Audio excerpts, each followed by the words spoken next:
Estamos de volta com a nossa discussão com os professores da área de Ciências Humanas. Aproveitando que os professores falaram sobre a questão da leitura no bloco anterior, professora Cristina, agora, diante de diversas leituras, de que forma a problematização aparece como instrumento? Então, para que a problematização ela seja de fato como um instrumento mediador da ação docente, então é preciso que os estudantes eles sejam subsidiados teoricamente por meio dos conhecimentos sistematizados, né? Ou seja, que estejam organizados, que é um processo que naturalmente ocorre antes da leitura, né? Na história, a gente pode ter como exemplo o subsídio dado aos estudantes por meio das fontes históricas, cartas, relatos de viajantes, as charges, as imagens, né? As fotografias, elas dadas a partir sendo vistas como vestígios de um passado específico, né? E essa superação dessas dificuldades conceituais e teóricas, elas ocorrem durante o processo de ensino-aprendizagem que é dado a esses estudantes. Então, nesse processo que acontece a partir do ensino e aprendizagem, os estudantes, eles podem se tornar autônomos a partir do conhecimento que eles são capazes de levantar, com o levantamento de hipóteses e perceber esses fatores políticos, sociais, históricos, econômicos presentes no seu meio. E, ao mesmo tempo, eles desenvolvem essa consciência da sua prática social escolar. Ok, professora Cristina. Diante de tudo que vocês falaram até agora, professora Ângela, eu posso afirmar então que cada disciplina trabalha com metodologias diferenciadas? Seria isso? Não necessariamente. Eu posso falar, por exemplo, na sociologia, você pode trabalhar nos diferentes conteúdos, você criar metodologias diferentes. O importante é sempre problematizar. Então, independente das disciplinas, tanto ela, sociologia, falando aqui da área das ciências humanas, sociologia, filosofia, geografia ou a história, você sempre tem que problematizar os conteúdos. Sempre primando, né, partindo da realidade do aluno, partindo da realidade dos sujeitos do ensino médio, do qual nós estamos abordando aqui. Então, isso é o quê? Quando você fala que é partir da realidade do aluno, você está o quê? Contextualizando. Então, voltando também a uma outra questão que é importante nós lembrarmos aqui, é trabalhar com a questão da interdisciplinaridade. Então, nós não podemos esquecer que na área das ciências humanas, você não consegue trabalhar, independente da questão metodológica, você não consegue trabalhar somente com a sua disciplina. Então, quando você está trabalhando de um determinado conteúdo, você sempre está fazendo uma abordagem interdisciplinar. Os conteúdos que você aborda, por exemplo, na questão da violência, na questão dos direitos humanos, você sempre está fazendo uma relação interdisciplinar com outras disciplinas, pode ser da área das ciências humanas, com a história, com a geografia, com a própria filosofia. Então, a questão da interdisciplinaridade, ela sempre vai estar presente dentro da área das ciências humanas. E isso também levando em conta a diversidade desses sujeitos do ensino médio, que é o que nós estamos fazendo a discussão hoje aqui. Ok, professora Ângela. Só lembrando que em geografia o lugar pode ser visto como essa contextualização. E investigando o lugar, os sujeitos eles podem perceber algo maior que está fora desse lugar, que é o espaço geográfico rebatendo nesse lugar, né? E só lembrando também que a interdisciplinaridade em geografia sempre foi o que deu riqueza a essa disciplina. No passado bastante criticada por ter essa metodologia de abordar o real, abordar a sociedade, e hoje a gente percebe que essa metodologia interdisciplinar então retorna e a gente pode enriquecer o processo de ensino-aprendizagem. Até porque a interdisciplinaridade torna o ensino mais atraente, sim, mais interessante. Mas é tudo engavetado, né? E também digamos que nós estamos lidando com essa questão da problematização e também cabe ressaltar que o pensamento ele não é natural. Ele precisa ser forçado e o que força o pensamento é justamente um problema. Então, o problema, ele é parte dessa nossa experiência, dessa nossa lida com as questões e dessa lida nossa com o mundo. E, então, pensar, ele não é só reconhecer ou recuperar alguma coisa que já está colocada em nós, já está construída em nós, o nosso pensamento. Mas esse pensar, ele possibilita um enfrentamento diante desses problemas que surgem, que podem aparecer. Então, se o problema, ele é um fruto dessa nossa experiência, nós podemos relacioná-lo com dois outros conceitos.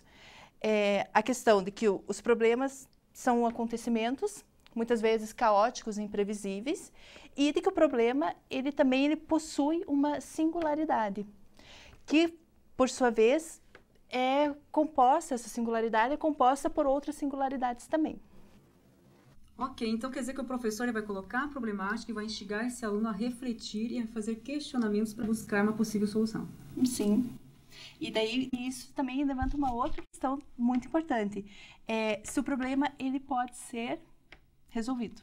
Ou se os problemas eles apresentam apenas uma solução. Então, partindo dessa ideia do problema, de que experimentar o problema é vivenciá-lo, é vivê-lo, e perceber de que os problemas eles são compostos por esses arranjos de singularidades, não há uma solução propriamente dada. O que há são soluções que dependem de como essas singularidades são arranjadas. Então, os problemas eles são múltiplos por conta desses arranjos. Então, é falso afirmar que cada problema ele vai corresponder a uma solução, porque cada experiência, cada forma de lida com essas problemáticas, ou melhor, com essas problematizações, apresentam novas soluções que podem ser engendradas. Então, nesse nosso contexto escolar, o papel do professor ele é central, porque ele vai apresentar, vai colocar os problemas, vai instigar os alunos e vai desafiá-los a resolvê-los. Então, cabe ressaltar que nesse contexto escolar, é papel do professor ter essa mobilização dos alunos diante desses problemas todos que aparecem e pensando num contexto assim, de uma aula de filosofia, que também pode ser aplicado, relacionado às outras disciplinas. Quando se mobiliza o aprendiz ou o estudante para essa lida com os problemas, com isso nós abrimos um caminho para o pensamento que ele é forçado ou ele é instigado por essa experiência dos problemas. Ok, então a problematização, na verdade, ela não envolve necessariamente a resolução de problemas. Não, na verdade, por isso que nós chamamos de problematização, né? Porque, na verdade, nós poderíamos dizer assim, são os fenômenos sociais que se apresentam diante da realidade do aluno. São os fenômenos sociais que estão postos e os fenômenos sociais, eles não podem ser resolvidos. Você pode mobilizar os alunos a refletir sobre esses fenômenos que estão postos diante da sua realidade, do seu cotidiano. Então, nós não estamos apresentando uma resolução de problemas, e sim problematizá-los para levar o aluno a refletir sobre essas questões que estão postas diante da sua realidade. É dessa forma que nós estamos levando essa metodologia da problematização, da leitura do mundo, da leitura da sua realidade, para que ele possa problematizar, mas não solucionar, porque os fenômenos sociais, eles não têm, porque a cada dia, como a própria Darissa já colocou, elas têm as suas especificidades, a sua própria realidade, e ela vai se colocando a cada momento histórico, a cada realidade histórica, a cada local, a cada temporalidade, ela vai se colocando de uma forma diferente. Então, nós não podemos colocar enquanto resolução de problemas, até porque a própria questão da resolução de problemas, ela é específica de uma outra disciplina, de um outro campo do conhecimento, que é a matemática, no caso aqui, né? Então, seria a problematização mesmo. Então, conforme a exposição da Ângela, é a ideia de que o mundo ele está em um constante movimento. Então, os acontecimentos, os fatos, nós mesmos não somos permanentes. Nós temos essa movimentação. E essa movimentação, então, que culmina nessa questão de que, exceto coisas bem específicas, nós não temos essa solução imediata por um problema. Então, os problemas eles podem ser vistos também não só como algo fatual, pontual ou imediato, mas que envolvem essa dimensão maior e que culminam nessa reflexão constante sobre. Ok, para finalizar, professores, levando em consideração a leitura e a problematização, como a iniciação à pesquisa se insere no processo de ensino-aprendizagem? Então, como a professora Darissa acabou de falar, a pesquisa ela ultrapassa os limites da estratégia pontual, né? E ela se traduz numa postura investigativa dos nossos estudantes, né? E nessa perspectiva, ela é revestida de inúmeros significados. Então, quando a gente pensa que, por exemplo, na própria história e nas mais disciplinas das ciências humanas, nós fazemos o levantamento dos conhecimentos prévios dos estudantes. Pegando pelo gancho da história, nós sempre falamos que os alunos eles sabem a história, eles vêm carregados de uma história, seja ela vista e contada pelos pais, avós, vista por filmes, pelas fotografias, e cabe aí ao professor ele fazer essa intervenção também em meio aos estudantes, né? E envolver-se nesse processo, os estudantes passam a perceber que a realidade ela não está pronta, não está acabada, né? Mas ela vem a partir de uma construção humana, dessas construções históricas, sociais, políticas, econômicas, enfim, né?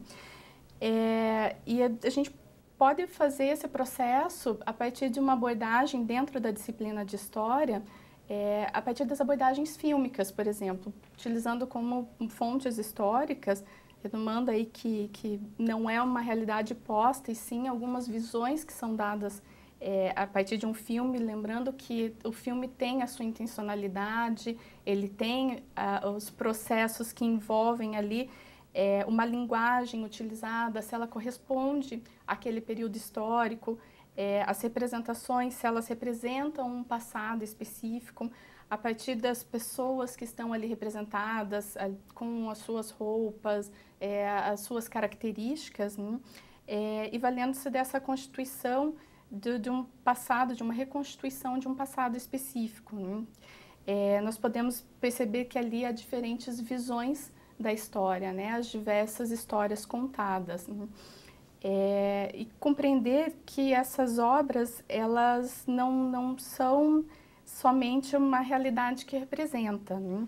E além disso, o que a gente pode perceber é que a iniciação à pesquisa nas ciências humanas, elas devem considerar esses inúmeros aspectos dos fatos sociais, das fontes históricas, os acontecimentos, os conceitos, o espaço geográfico, que eles devem ser problematizados sempre e contextualizados, né? A partir do momento que o problematizar o objeto que está sendo visto e analisado, ele deve ser olhado do senso comum, a partir dessa visão do senso comum, e sendo visto como uma realidade social desse estudante. Então, a partir desse olhar do senso comum, né, a partir da realidade desse estudante, é possível que ele realize as suas críticas, é possível realizar a crítica ao conteúdo que está sendo estudado, né, que está sendo analisado, por meio desse questionamento, e indo em busca dessas raízes, dos fatores que são determinantes nesse contexto histórico, desses sujeitos, desses agentes sociais que estão envolvidos nesse processo. Quando abordamos as dimensões integradoras do pacto, o conceito ele aparece como um exercício de definição. E o que faz a filosofia ser filosofia é justamente esse trabalho com o conceito. Então, a gente pode pensar sobre essa ótica nessa atividade por excelência da filosofia. Então, nesse aspecto, considerar então que o conceito é essa forma racional para equacionarmos um problema. Então, nessa perspectiva dessa identidade da filosofia, que é a lida com o conceito, que é a criação de conceitos, essa criação de conceitos, então, ela se refere aos problemas, à pesquisa, à discussão, e isso tudo engloba o ensino da filosofia. Então, para isso, para passarmos pelo problema e pelo conceito, o professor, então, ele tem que assumir uma postura de quem não sabe. O que significa o quê? Se apresentar como aquele que não sabe é possibilitar que haja um jogo da pesquisa. É se colocar no lugar do aluno sem se perder nesse lugar que ele vai assumir, identificar a linguagem dos alunos, se tornar uma parte dele para, então, que a atividade filosófica se dê. Então, nesse sentido, a aula de filosofia, ela pode ser vista como uma oficina de conceitos. Então, considerar a aula de filosofia como uma oficina de conceitos não significa trabalhar com conceitos criados há tempos ou com aquele conhecimento enciclopédico, mas se apropriar de alguns conceitos já definidos, não apenas como uma mera curiosidade, mas com essa ideia de retrabalhá-los em função dos problemas que são apresentados. Então, a aula de filosofia, ela se torna um local de trabalho para essa construção e reconstrução dos conceitos, visando, então, os problemas com os quais nós lidamos. Bom, então pensando no processo de ensino-aprendizagem em relação à iniciação à pesquisa, nós podemos falar na disciplina de Sociologia, na pesquisa de campo, que não se aplica somente à disciplina de Sociologia, mas às demais disciplinas na área das ciências humanas. Então, especificamente para a Sociologia, nós podemos falar em relação a o que você pode trabalhar na Sociologia. Em pesquisa de campo, o que você pode pesquisar? Trabalhar em sala de aula junto aos estudantes. Você pode pesquisar exclusivamente a questão do estudo dos indivíduos, das comunidades, das instituições e promover junto aos estudantes a reflexão, principalmente junto ao lugar onde eles vivem. Isso seria uma forma de promover junto aos estudantes a reflexão sobre o lugar e as relações sociais às quais os estudantes estão inseridos. Então, a pesquisa de campo, ela permite aos estudantes relacionar os diversos conceitos, as teorias, os temas e as práticas cotidianas desses estudantes. E a compreensão dos diversos aspectos das sociedades, bem como as descobertas das diversas relações sociais. Né? Então, digamos assim, a pesquisa de campo permite ao estudante a reflexão de que os fenômenos sociais, eles não são naturais. Os fenômenos sociais, eles são construídos a partir das relações humanas, a partir das relações sociais. A iniciação à pesquisa nas ciências humanas, elas têm um foco diferente da iniciação à pesquisa nas ciências da natureza. Então, como os fenômenos sociais, eles são construídos, como foi falado anteriormente, a partir das relações humanas, então ela tem um outro foco. Então, tradicionalmente, não se lida com a questão da iniciação à pesquisa nas ciências humanas. Então, aqui nós, pensando na questão da problematização e da leitura do mundo, nós queremos reafirmar que a iniciação à pesquisa, ela é possível sim de ser realizada nas disciplinas das ciências humanas. Ok, professora Ângela. Como a professora Ângela já colocou, a pesquisa nas ciências humanas é fundamental. A gente tem que lembrar que essa pesquisa, ela se dá no contexto do aluno. É esse contexto que faz com que a pesquisa seja viva, né? E não algo morto, instrumentalizado, como uma pesquisa somente na internet, uma pesquisa na enciclopédia e assim por diante, né? Essa realidade, quando pesquisada, dá ao aluno questões para ele ler e pensar esse mundo. Essa leitura, por meio dessas categorias, podem explicar uma produção do espaço feita pela sociedade estabelecida. Ok, professor Marcos. E o nosso programa termina aqui. Foi um prazer tê-los conosco. Muito obrigada pela presença de vocês. Obrigada.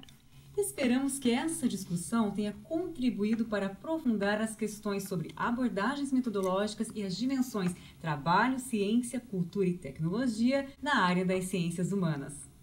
Tchau e até a próxima!